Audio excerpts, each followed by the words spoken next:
나누실 하나님 말씀은 빌립보서 4장 11절로 13절까지. 내가 궁핍함으로 말하는 것이 아니니라. 어떠한 형편에든지 나는 지족하기를 배웠노니 나는 비천에 처할 줄도 알고 풍부에 처할 줄도 알아. 모든 일 곧 배부름과 배고픔과 풍부와 궁핍에도 처할 줄 아는 일체의 비결을 배웠노라. 내게 능력 주시는 자 안에서 내가 모든 것을 할 수 있느니라. 아멘. 빌립보와 바울 이런 그 말들이 익숙치 않은 분들도 계셔요. 그래서 빌립보 교회와 바울의 관계에 대해서 간단하게 설명을 좀 드리도록 하겠습니다. 오늘 이 빌립보서는 빌립보 교회라는 곳에 사도 바울, 파울루스라고 하는 사도가 쓰신 서신이에요. 자, 빌립보가 어디 있는 동네냐 하면 그리스 이 북동쪽에 있습니다. 여기가 터키죠. 현재 터키고 여기가 그리스인데 옛날에는 이 그리스 북쪽 지역을 마게도니아라고 불렀고 이 남쪽 지역을 아가야라고 불렀습니다. 자, 사도 바울이 2차 선교 여행을 가실 때 처음에는 사도 바울이 이쪽 안쪽으로 들어가시려고 했어요. 비두니아 지역으로, 어두운 지역이죠. 흑해, 아주 야만족들이 살았던 어두운 그 지역으로 들어가시려고 했는데 성령님이 막으셨어요. 이리로 가지 말아라. 그리고 밤에 꿈을 주셨죠. 이 그리스 지역에 이 마게도니아 사람들이 꿈에 나타나서 와서 우리를 도우라라고 하는 꿈을 꾸어서 사도 바울이 여기서 고민하시다가 역사적인 첫 발걸음을 내딛습니다. 여기 건너가시죠. 그래서 빌립보가 첫 성이었습니다. 즉 마게도니아 지역에 복음을 전하러 가셨을 때 2차 선교 여행 때 처음으로 마주쳤던 성이에요. 아주 큰 도시였습니다. 그 이름 자체가 필리포, 그러니까 이제 알렉산더 대왕의 아버지가 필리포시스 아닙니까? 그래서 아버지의 이름을 따서 붙인 도시예요, 빌립보. 여기서 그렇게 유태인이 많지 않았습니다. 유태인이 많았더라면 회당이 있었을 것이에요. 그러나 회당이 없는 도시였어요. 회당이 없을 때 그 소수의 유대인들이 어디서 만나느냐? 강가에서 만납니다. 기도처를 강가로 삼아서 강가에서 기도하러 모이는 습성이 있어요, 유태인들이. 그래서 그 습성을 따라서 사도 바울이 강가로 유태인들을 더 기도하러 갔는데 거기서 유태인을 만납니다. 어떤 여자를 만나냐면 루디아라는 여자를 만나죠. 그렇죠? 리디아. 이 여인이 상당히 사업에 성공한 사람이었습니다. 자주장사라고 하죠. 즉 자주색 염료와 그 자주색으로 물들인 옷감을 파는 일이, 그러니까 이제 왕족과 귀족들이 입는 옷이에요. 자주색이라는 것은 그러니까 일반인들이 입을 수 있는 옷이 아니에요. 그러니까 상당히 고가의 요즘으로 말하면 뭐라 할까요? 부티크를 운영한 사람이라고 할까요? 이제 아주 상류층을 대상으로 한 사업에 크게 성공한 여자입니다. 이 여자를 만나서 전도하였습니다. 그리고 이 루디아라는 여자가 자신의 집으로 바울의 일행을 초대하여서 머물게 하고 자신의 집에서 교회를 시작합니다. 전도하기 시작하는 거예요. 그래서 교회가 크게 부흥하던 중에 빌립보에서 그 귀신 들린 점치는 여종이 귀신이 나가는 바람에 점을 치지 못하게 되니까 그 여종의 주인이 바울을 고소해서 우리가 따르지 못할 풍습을 전한다고 사도 바울을 고소합니다. 그래서 매맞게 되고 감옥에 갇히시게 되죠. 감옥에 갇히시게 되는 거예요. 이렇게 착고에 채워서 감옥에 사도 바울과 그 일행이 감옥에 갇혔는데 이렇게 찬양하는 중에 여러분 아시는 것처럼 찬양하고 기도하니까 수갑이 풀리고 족쇄가 풀리고 감옥이 막 흔들려서 문이 열려져서 죄수들이 막 도망하게 되고 하는 그런 일이 일어났습니다. 그래서 이 감옥을 지키던 간수가 자결하려고 하죠. 이제 죄수가 도망가면 자기에게 책임이 오니까. 그리고 바울이 어떻게 했어요? 우리가 여기 있으니 염려하지 말아라 하니까 그 간수가 선생님 우리가 무엇을 하여 하리까 하니까 그 유명한 말을 남기시죠. 주 예수를 믿으라 그리하면 너와 내 집이 구원을 얻으리라. 간수를 전도하십니다. 자, 이렇게 해서 그 감옥의 간수도 아주 큰 일꾼이 돼요. 빌립보 교회의 중요한 일꾼이 됩니다. 루디아와 이 간수가. 그래서 이 빌립보 교회가 물질적으로도 굉장히 풍성하였을 뿐 아니라 성도의 숫자도 많았고, 특별히 이 바울이 이 사건 이후에 빌립보 교회를 얼마 사역하지 못하고 이제 바로 또 선교 여행하러 아래쪽으로 쭉 내려가시게 돼요. 바울이 떠난 후에도 이 빌립보 교회가 바울을 계속하여 후원합니다. 항상 사랑하고 또 바울이 쓸 것을 계속 공급하시는 거예요. 공급하였던 거예요. 바울의 생애 내내 물심양면으로 후원한 거의 유일한 교회죠. 그래서 오늘 읽었던 말씀을 보면 15절, 16절을 보시면 빌립보 사람들아 너희도 알거니와 복음의 시초에 내가 마게도냐를 떠날 때 주고받는 내 일에 참여한 교회가 너희 외에 아무도 없었느니라. 데살로니가 있을 때에도 너희가 한 번뿐 아니라 두 번이나 나의 쓸 것을 보내었도다 라고 그렇게 관계를 이야기하시죠. 10절 오늘 읽은 말씀 10절을 보면 내가 주 안에서 크게 기뻐함은 너희가 나를 생각하던 것이 이제 다시 싹이 남이니 너희가 또한 이를 위하여 생각은 하였으나 기회가 없었느니라. 이게 무슨 소리냐면 빌립보 교회 사람들이 바울을 계속 생각했어요. 왜냐하면 10년 동안 이제 만나질 못한 거예요. 그렇죠? 2차 선교여행 다니시고 3차 선교여행 다니시고 이제 로마의 감옥까지 갔으니까 만난 지 벌써 빌립보에서 서로 그렇게 사귐을 가진 지 벌써 10년이나 된 거예요. 10년 동안 항상 바울을 생각하고 그리워하고 돕고 싶었으나 기회가 없었어요. 그러나 이제 다시 싹이 난 거예요. 다시 사도 바울을 위해서 뭔가 할 수 있는 기회를 얻었던 거예요. 그래서 18절에 보면은 에바브로디도 편에 너희가 준 것을 받음으로 내가 풍족하니라고 했죠. 그러니까 이 사도 바울이 드디어 로마 감옥에 3차 선교여행을 마치고 로마 감옥에 갇히시게 되잖아요. 그래서 감옥에 갇힌 이 바울에게 에바브로디도 편에 헌금을 보냅니다. 그래서 사도 바울이 내가 풍족하니 이는 향기로운 제물이요 하나님이 기뻐하시는 제물이다 이렇게 기뻐하시는 거예요. 이러한 빌립보 교회 헌신에 사도 바울이 기뻐하죠. 아까 본 말씀처럼 기뻐합니다. 크게 기뻐한다 그랬어요. 그리고 14절에 보면은 너희가 내 괴로움에 함께 참여하였으니 잘하였도다 이렇게 칭찬도 하십니다. 그러면서 이제 이러한 그 감사의 인사를 전하면서 빌립보 교회와의 관계를 이야기하시고 잘하였도다 고맙다 이렇게 하시면서 오늘 우리가 읽은 주제 구절을 중간에 딱 넣으셨어요. 내가 궁핍함으로 말하는 것이 아니니라. 그러니까 감사하다, 잘하였도다 하는 것이 내가 이게 궁핍하였다가 지금 궁핍의 문제가 해결이 됐잖아요. 빌립보 교회가 헌금을 주었기 때문에 이렇게 내 궁핍한 문제가 해결이 되었기 때문에 말하는 것이 아니다. 나는 어떤 형편이든지 상관이 없는 사람이다. 어떠한 형편이든지 나는 지족하기를 배운 사람이다. 나는 비천에 처할 줄도 알고 풍부에 처할 줄도 알고 또 배부름과 배고픔과 풍부와 궁핍에도 처할 줄 아는 일체의 비결을 가진 사람이다. 내게 능력 주시는 자 안에서 내가 모든 것을 할 수 있느니라. 다시 말하면 내가 궁핍하던 참에 헌금을 받아서 이렇게 궁핍한 문제가 해결돼서 기쁜 게 아니라 너희가 나를 생각하는 그 자체가 기쁘다. 나는 궁핍할 때나 풍부할 때나 지족을 아는 사람이기 때문에 물질이 있으나 없으나 상관없지만 이렇게 헌금을 보내주니 잘하였도다. 이는 하나님이 기쁘시게 받을 제물이다. 이렇게 말하는 것입니다. 오늘 사도 바울이 자신을 뭐라고 소개하냐 하면은 나는 지족하기를 배운 사람이다 라고 소개하고 있습니다. 이 말씀이 오늘 풍부한 물질 속에서 살면서도 좀처럼 만족감을 느끼며 살지 못하는 우리 현대인들에게 많은 교훈과 도전이 됩니다. 지족한다는 사람이 되는 것, 지족하는 사람이 된다는 것. 지족한다는 게 뭐죠? 족한 줄 아는 거죠. 그렇죠? 족한 줄 아는 것. 그러니까 내게 있는 것이 만족하고 감사하다는 걸 아는 사람.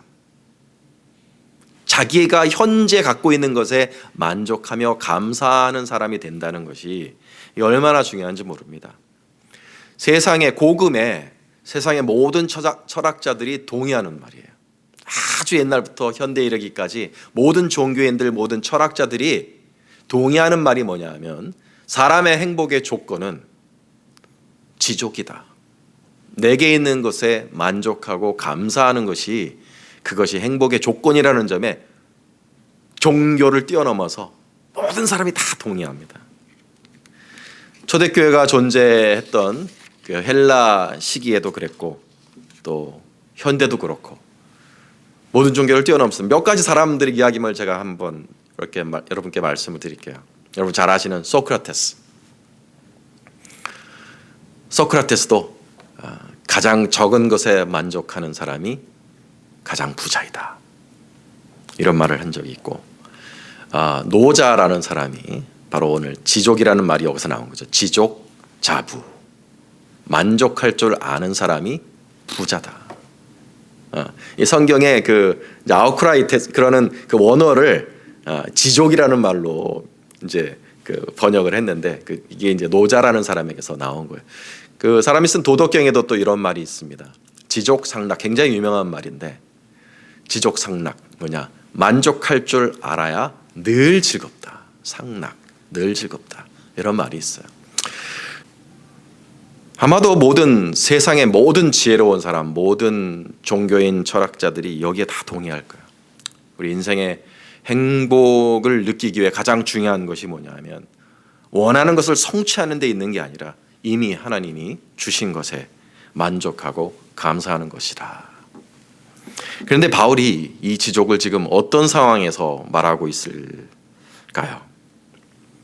감옥에 갇힌 상태에서 나는 지족하다, 나는 만족하고 감사하다. 아무리 가택연금 수준의 그런 투억이라 할지라도 수갑은 차야 되고 그 집을 벗어날 수는 없습니다. 거기서 2년을 갇혀 계셨어요. 그 속에서 궁핍한 상황이었죠. 갇혀 있고 괴로운 상황인데 사도 바울이 나는 만족하다, 나는 지족할 줄 아는 사람이니 일체의 비결을 배웠다. 이게 달관한 모습을 보이십니다. 어떤 비결이 있었던 걸까요? 사도 바울이 어떤 비결을 가지고 계셨기에 그런 상황에서도 만족하고 감사한다 라고 하셨을까요? 오늘 말씀에서 보면은 그게 구체적으로 뭔지는 나와 있지는 않습니다. 내가 일체의 비결을 배웠노라, 내가 지족하는 일체의 비결을 배웠노라 하셨는데 그게 뭔지는 구체적으로 얘기는 안 하셨어요.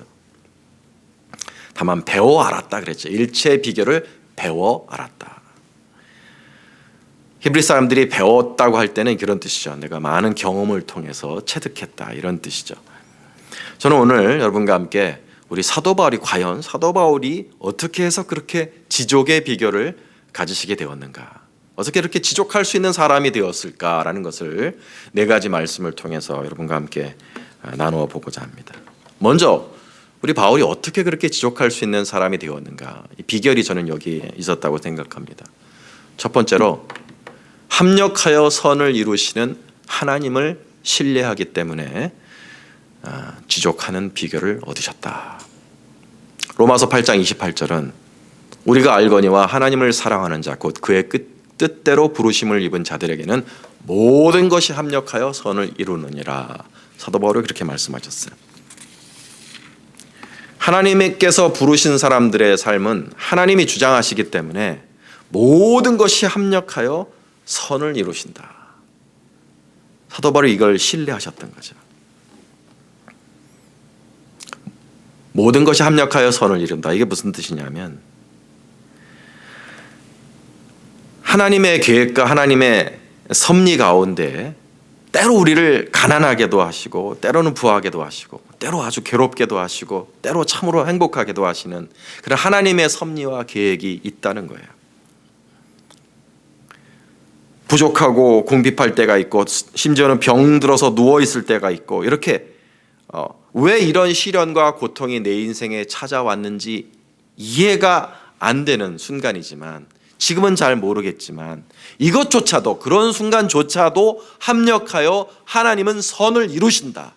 우리가 이것을 믿을 때, 이 하나님을 신뢰할 때 우리는 현재 상황에 만족하고 감사할 수 있는 사람이 될 수 있는 거죠. 사도 바울이 지족한다는 편지를 쓰셨을 때 그의 사정이 여러분 궁핍하고 갇혀있고 아무것도 할 수 없는 상황이었어요.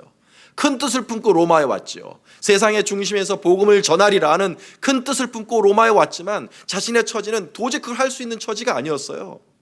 갇혀있고 가난했고 아무것도 할 수 없는 처지였죠. 그런데 하나님께서 그의 연금된 그 상황을 하나님이 사용하셔서 모든 것이 합력과 결국은 선을 이루게 하셨어요. 어떻게 해요?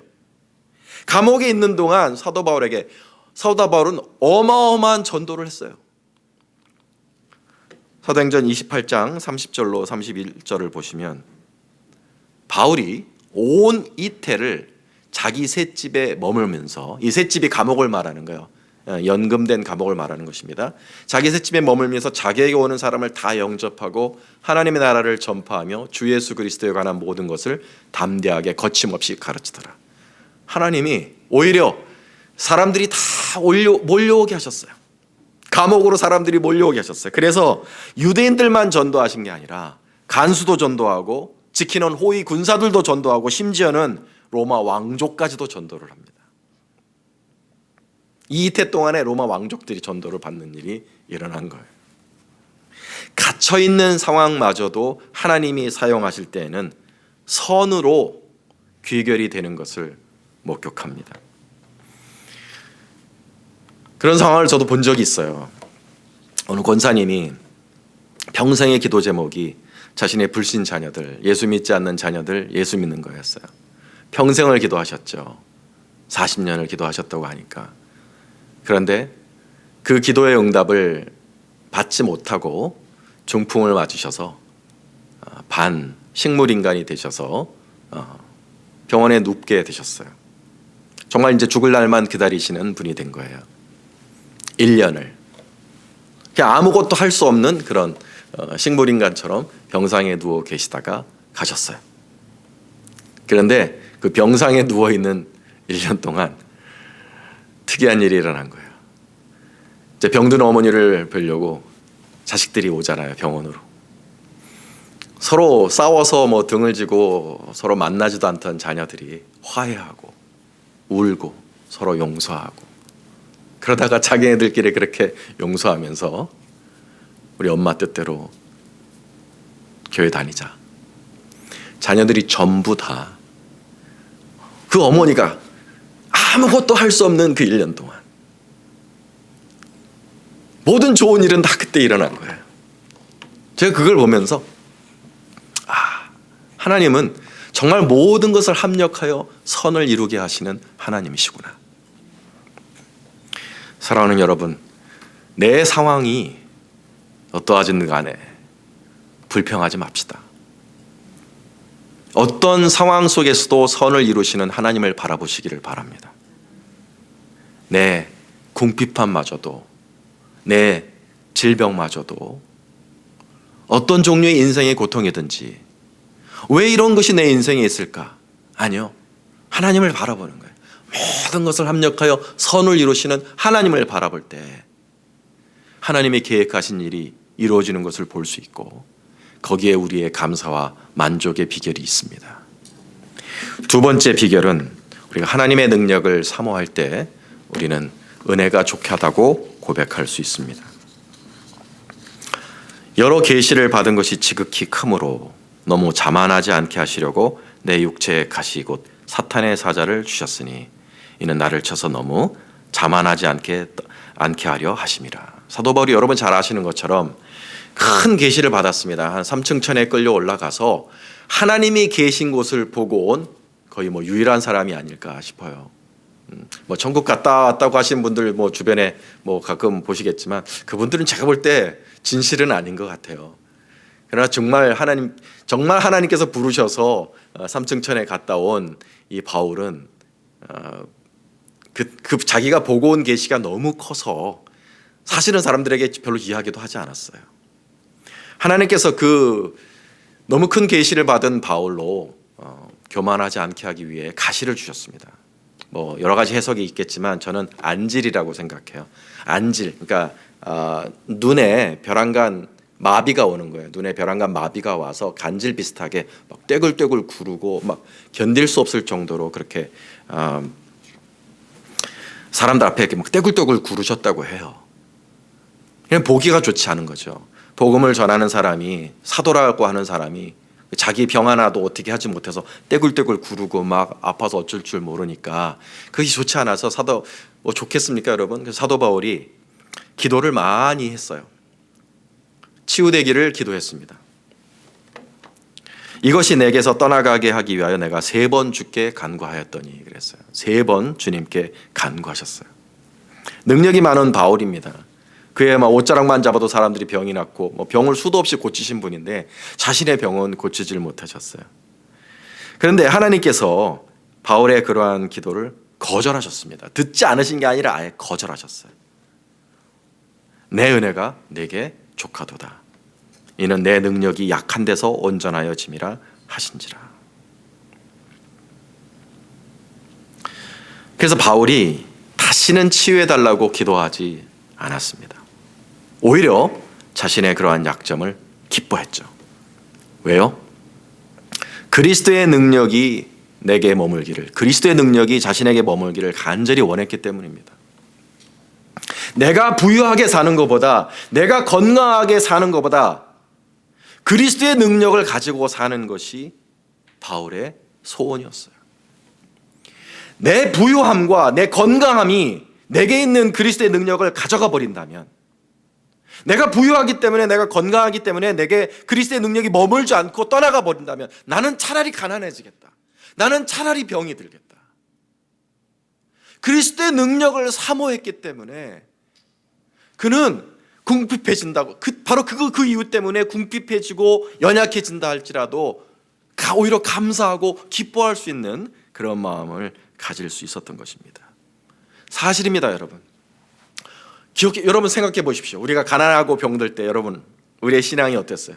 우리가 가난할 때, 인생에 고난이 많을 때, 병들었을 때, 우리 하나님께 간절해집니다, 여러분. 간절해져요. 그러면 마음이 가난해지고 부르짖는 마음이 생기고 절실한 마음이 들죠. 그러면 어떻게 돼요? 우리 기도에 능력이 생깁니다. 기도에 능력이 생기고 우리 찬양에도 힘이 있고, 목사들은 설교에도 권능이 생겨요. 참 희한하죠. 돌이켜보면 제가 이학봉 목사님 또 홍성봉 목사님 앞에서 이런 말씀 드리는 게 참 죄송해요. 얼마 안 되는 목회의 경력이지만 제가 돌이켜볼 때 제가 가장 힘이 있고 사람들의 마음을 흔들 수 있고 하나님의 역사를 이루었던 설교를 한 때는 언제냐? 설교 5단을 올라가기 전에 죽을 것 같았을 때. 목사는 항상 단정한 모습으로 여러분 앞에 섭니다. 그러나 단정한 모습으로 여러분 앞에 섰다 그래서 이 안에 건강하고 튼튼하다는 뜻은 아니에요. 오늘도 저는 좀 해롱해롱합니다. 약기운이 좀 남아있어서. 하지만 이거보다 더 아픈 때가 있어서 정말 죽을 것 같았어요. 오늘 단에서 오늘 설교하고 나면 내가 오늘 죽겠구나 하는 그런 생각이 든 때가 정말로 많았어요. 그러면 그럴 때 하나님, 제가 기도한 게 뭐예요? 하나님, 내게 설교할 힘을 주세요. 오늘 단에서, 한국에선 설교를 주일날 5번을 해야 돼요. 사람이 죽는 거죠. 예. 오늘 설교할 힘을 주세요. 그럼 그렇게 올라갔는데, 그렇게 진짜 거죽밖에 남지 않는 그런 마음으로 올라갔을 때 항상 그때 하나님이 역사하셨어요. 항상 그때 변화되는 사람이 있었고 회심하는 사람이 생겼고 항상 하나님이 그때 제게 권능으로 부어주셨어요. 사실 그래요. 그런데 그러다가 주님의 은혜 베푸셔서 병도 낫고 또 경제적으로도 부유해지면 여러분 우리가 어떻게 되나요? 대부분의 사람은 더 이상 주님께 간절해지질 않습니다. 대부분의 사람은 궁핍할 때 가졌던 그 간절함을, 이 부유해졌을 때도 그 간절함을 유지하는 사람이 사실은 거의 없어요. 대부분의 사람은 주님을 간절히 구하지 않습니다. 약하고 병들었을 때 고통 가운데 주님께 매달렸던 그 마음을 잃어버립니다. 그래서 당연히 능력도 사라지고 권능도 사라지는 거예요. 그래서 바울처럼 하나님께서는 당신의 사랑하시는 종들을 일부러 약함과 고통 가운데 두시는 경우가 있습니다. 사랑하시기 때문에, 쓰시기 원하기 때문에, 쓰시고 싶으시니까 일부러 고통 속에, 가난 속에 두시는 거예요. 일부러. 그때 우리는 그걸 벗어나려고 몸부림을 치면 안 돼요. 벗어나려고 몸부림을 치면 안 돼요. 오히려 바울처럼 나는 도리어 내 약함을 자랑하리라. 도리어 내 약함을 기뻐하리라. 이것을 하나님의 사용하심이라는 그런 큰 그림 속에서 내 인생을 바라보면서 아멘, 감사합니다. 주님, 약한 나를 사용하시는 주님 고맙습니다. 그러면은 우리가 지족할 수 있는 사람이 됩니다. 현재 상황에 감사할 수 있는 사람이 되는 거예요. 세 번째로 우리는 어떨 때 지족할 수 있는 사람이 되냐 하면 상을 바라볼 때 지족의 비결을 얻을 수 있습니다. 고린도전서 9장 4절로 18절까지의 말씀을 보면 우리가 먹고 마실 권리가 없겠느냐. 우리가 다른 사도들과 주의 형제들과 게바와 같이, 베드로입니다. 믿음의 자매된 아내를 데리고 다닐 권리가 없겠느냐. 어찌 나와 바나바만 일하지 아니할 권리가 없겠느냐. 그런즉 내 상이 무엇이냐. 내가 복음을 전할 때 값없이 전하고 복음으로 말미암아 내게 있는 권리를 다 쓰지 아니하는 이것이로다. 사도들에게는 일하지 아니할 권리가 있었습니다. 복음을 전하는 사도들은 복음의 일을 하기 때문에 일하지 아니할 권리, 즉 성도들로부터 돌봄을 받을 권리가 있었어요. 복음을 전하는 일에 집중할 수 있도록. 그런데 바울과 그 일행, 바울과 바나바, 누가 이런 바울과 그 일행들은 그 권리를 쓰지 않았어요. 사실은 어느 곳에 복음을 전하든지 그곳에 있는 사람들에게 내가 잘 곳을 주시오, 내가 입을 곳을 주시오, 내가 먹을 곳을 주시오 요구할 권리가 있었어요. 그런데 바울은 선교하러 갈 때, 복음을 전하러 갈 때 그것을 쓰지 않았어요. 먹고 살기 위해 스스로 일했습니다. 장막을 친다 그랬죠. 텐트 메이킹을 하셨어요. 천막을 만들어 파는 일을 하셨어요. 그러니까 자리 잡은 비즈니스를 하실 수는 없죠. 왜냐하면 계속 돌아다니시면서 복음을 전해야 되니까 자리를 잡은 비즈니스를 하실 수는 없고 자신이 가진 기술을 이용해서 천막을 만들어 파는 일을 했어요. 그러다 보니까 삶이 그렇게 넉넉하지 못했을 것입니다. 궁핍했을 거예요.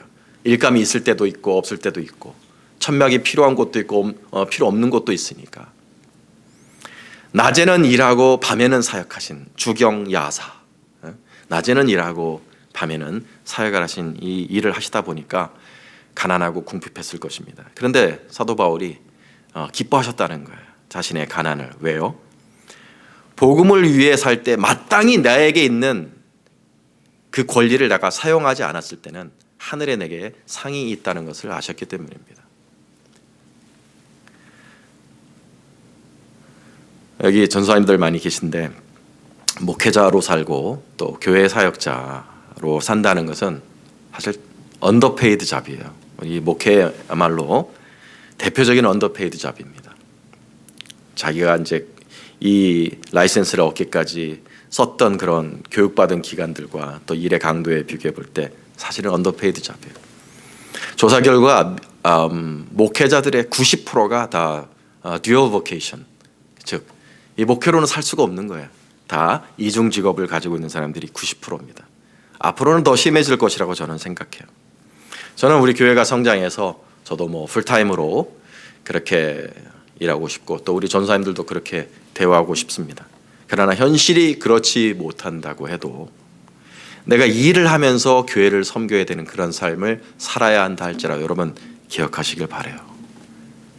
우리가 복음으로 말미암아 일하지 아니할 권리, 대접받을 권리를 주님의 교회를 위해서 우리가 스스로 내려놓고 고난받으며 주님의 몸된 교회를 섬길 때 우리에게 상이 있다는 것을 여러분 기억하시기 바랍니다.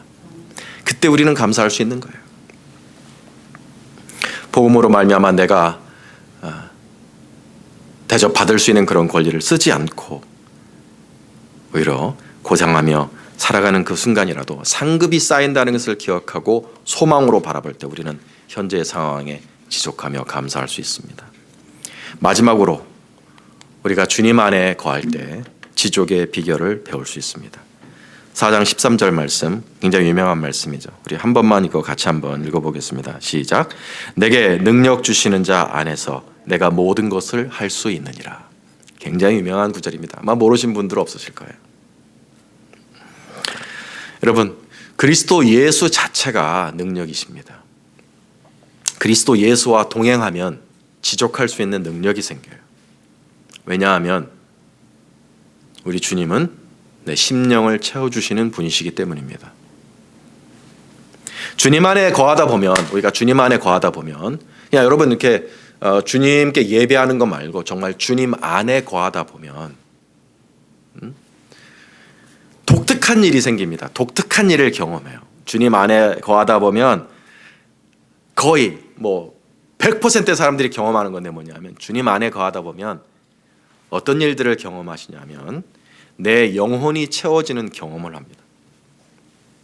공허한 심령이 채워지는 그런 일을 경험하게 돼요. 굉장히 독특합니다. 제가 10일 금식을 한 적이 있습니다. 어느 목사님처럼 40일 금식은 하지 못했고 10일 금식을 한 적이 있었어요. 돈도 없었어요. 대학원을 갔는데 학비를 낼 돈도 없고 책 사볼 돈도 없고 젊은 나이인데 관절염이 와서 걷지를 못했어요. 퉁퉁 부어갖고 걷지도 못하고 사랑하던 여자도 떠나가고 정말 젊은 나이였지만 굉장히 외로운 시절이었습니다. 그때 10일 금식을 했어요. 금식 후에 돈이 생긴 것도 아닙니다.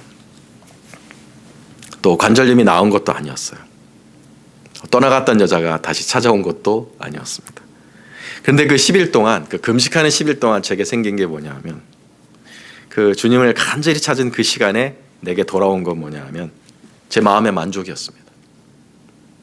그냥 좋았어요. 그냥 마음이 그냥 좋았어요. 만족했어요.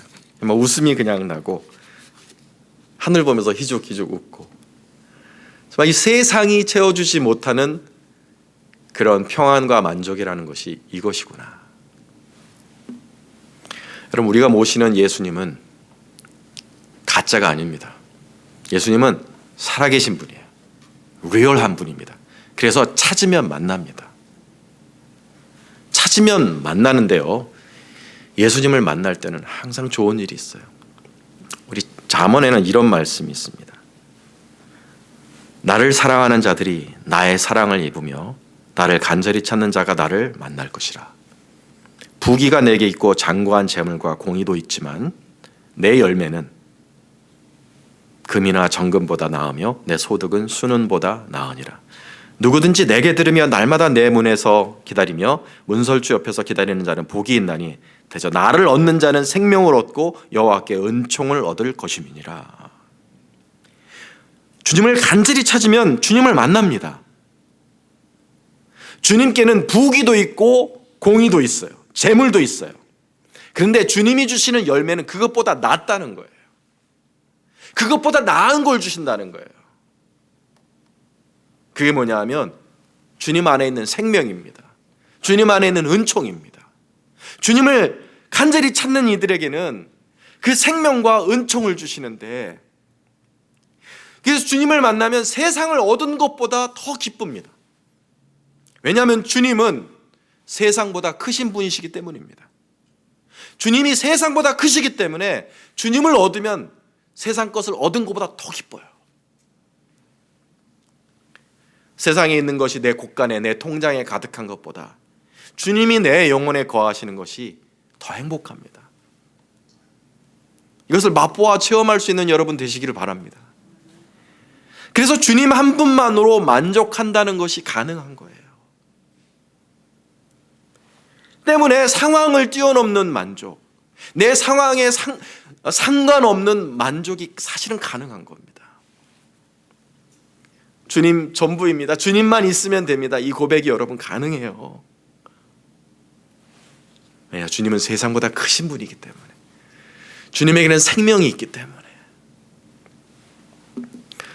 여러분, 우리가 이 세상에서 귀한 인연을 만나 이와 비슷한 감정을 느낄 때가 있어요. 사랑하는 남자를 만났을 때, 또 사랑하는 아내를 만났을 때, 또 내 자식을 어린 자식을 키울 때, 여러분 그때 감정을 한번 기억해 보십시오. 아마 우리가 인생에 태어나서 가질 수 있는 가장 행복한 감정일 거예요. 당신만 있으면 돼. 너만 있으면 돼. 그런 걸 우리가 느낄 때가 있잖아요. 너만 있으면 돼. 내 온 영혼이 가득 채워지는 듯한 그런 기분. 그런 것들은 결국 뭐냐? 프로토타입이에요. 결국 우리가 예수님 안에서 예수님 한 분만으로 만족하는 바로 그 지경에 이르기까지 하나님이 우리에게 선물처럼 미리 주셨던 그림자 같은 그런 프로토타입들이에요. 그게 진실이 아니라 사실은 예수님이 진실인 거죠. 그런 것들은 사실은 우리 인생에서 플래시처럼 왔다가 스쳐가는 감정이지만, 우리가 영원토록 하늘에서 영원토록 가지게 될 감정이 바로 그렇게 예수 안에 있는 만족입니다. 여러분, 혹시 이러한 세상의 사랑이 사라진 것에 대해서 슬퍼하는 분들이 계시다면 너무 슬퍼하지 마세요. 그걸 다시 돌려달라고 하지 마십시오.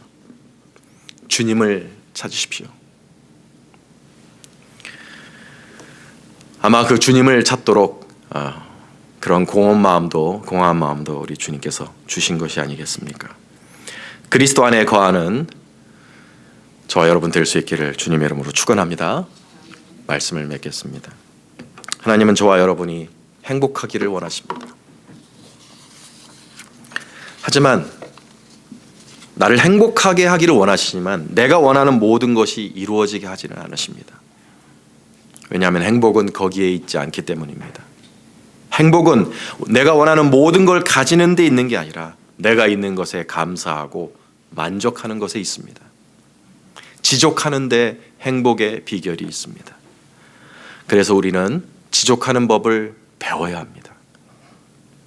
오늘 사도 바울을 통해서 우리는 몇 가지 비결을 알게 되었습니다. 첫째는 모든 것이 합력하여 선을 이루도록 하시는 하나님을 신뢰하면서 사는 것이고, 두 번째는 내게 능력이 머물게 하시려고 나에게 약함을 주시는 우리 하나님께 아멘하며 순종하는 것이고, 복음을 위해 살다가 충분한 보상을 받지 못한다 할지라도 그 길이 하늘 상급을 받는 길이라는 것을 깨닫는 것이며, 마지막으로는 무엇보다 예수 그리스도를 찾을 때, 간절히 주님을 찾을 때 모든 상황을 뛰어넘는 만족을 우리 주님께서 주신다는 것을 기억하는 것입니다.